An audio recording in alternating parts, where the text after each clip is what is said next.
Now, all of a sudden, we've gone the full gamut. You send automatically, you receive automatically. What year is this CW skipper? What year is it? Yeah, right now. Oh, it's been out a couple years, hasn't it, Paul? A couple years. Yeah, a couple years. Okay, very quickly, we'll just go through and look at a few things you can't buy at the Radio Shack. We'll look at ET Europe is a Russian company, UT7cc, and these are sold a lot in Europe, not too much in the US, but the M0EDX has an eBay store, and he sells all kinds of special paddles. This is a K8RA, is a very popular paddle manufacturer. Very, very popular price is this Katsumi Model 23. They're all over Japan. They're $89 converted from yen. So very popular price. So these are things that are all over the place. This is a Shunun made out of in Germany, the Dirigent model. A little pricey, $350. This is a beautiful key by Tony Blendo, N3ZN. Makes a whole line of very nice paddle. This is an A telegraphic, the name gives you a clue. Artist. Beautiful keys. Let's switch over to the bugs. Here's an $1,800 key. It's a double lever bug. Mechanical bug that makes both ashes and dots. Bagali, remember Bagali? They make a bug. There's not very many people making bugs anymore. But this is an interesting bug nonetheless, in that the pendulum goes through an outrageous mechanical thing here and reverses and comes back. So this thing vibrates back and forth here as you key it. So pretty interesting bug. And this, believe it or not, this is a ring case. So here's where the ring would be in this case, in this ring case. And here's a completely functional bug inside this ring case. And this is the same person. He makes a real one. This is a sideways bug. Again, very interesting because the movement arm here is held in suspension by magnets. Vibroplex is still very much in business. This is their 100th year anniversary model, which is very popular and sold out almost immediately. Classic, all the original bug characteristics and movements and looks and feel, painted with gold leaf on the top. GHD company again, Japan, is a $500 straight key. There is a need for small keys. There's a company called SOX, SOX, that makes a couple small keys for portable mobile operation. There's a lot of movement today for mobile operation and using CW, using your HF transceivers with built-in keyers. Or there's a lot of small keyers today that people are building into their mobiles. Here's K9TR2, building this satin brass model. This one features a micro switch in the base, so there's no moving contact. Here's this A's Telegraphics Artisans again in Spain. Beautiful, beautiful key. Remember my favorite key, the long Swedish key? It's on the market again for the civilians by this company. In fact, this may be the company that sells it to the Swedish military. And yet, here's another copy of the Swedish long lever key.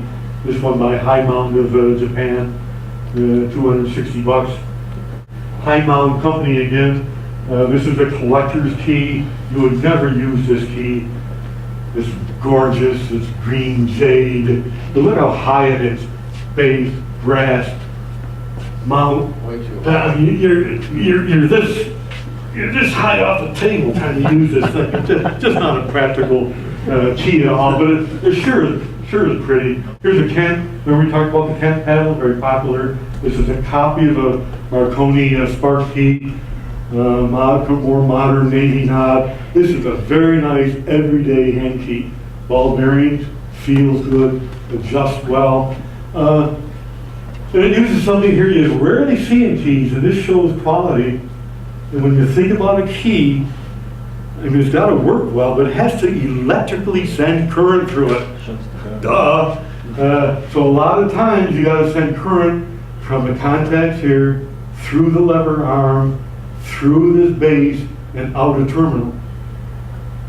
So if you don't have a good electrical connection between this moving pieces here, you get erratic operation. So this one is actually wired with a piece of flexible braid between the two pieces, so it's always solid electrical contact. This is a Schurmornstadt, Germany. Gorgeous. Keys, again, all ball bearings here. Here's a complete telegraph apparatus built into a camera case.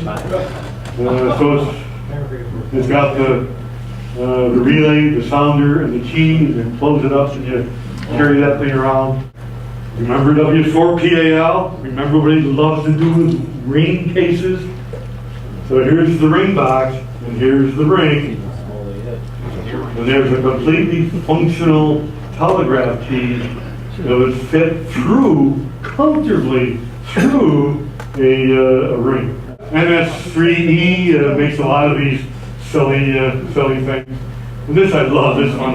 How can you not love a cheater built into a microphone using a crystal case? Remember the dust?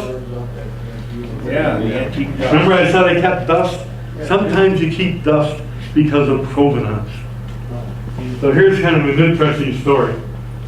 This bug right here was used to send this message. This message went to this young lady here at the time, who was my mother. Aww. So this guy in Corey, Pennsylvania, continually, where our mother's from, would constantly send messages back and forth from Corey, Pennsylvania to Syracuse University. My mother was brought up privileged. She always had servants and always had people to do her laundry. So here she is in Syracuse University. When it comes laundry time, she packs the laundry up, sends it by special delivery mail back home to have the laundry done, and then they send it back. And when they do, they would call Jack, and say, "Tell Lola that the laundry is on its way." So along comes a message saying that your laundry is on its way. Jack Gable? So these people, my mother and Jack, stayed friends for years and years and years and years. And one time they came to visit, and he knew I was a young ham at the time, and he brought this bug.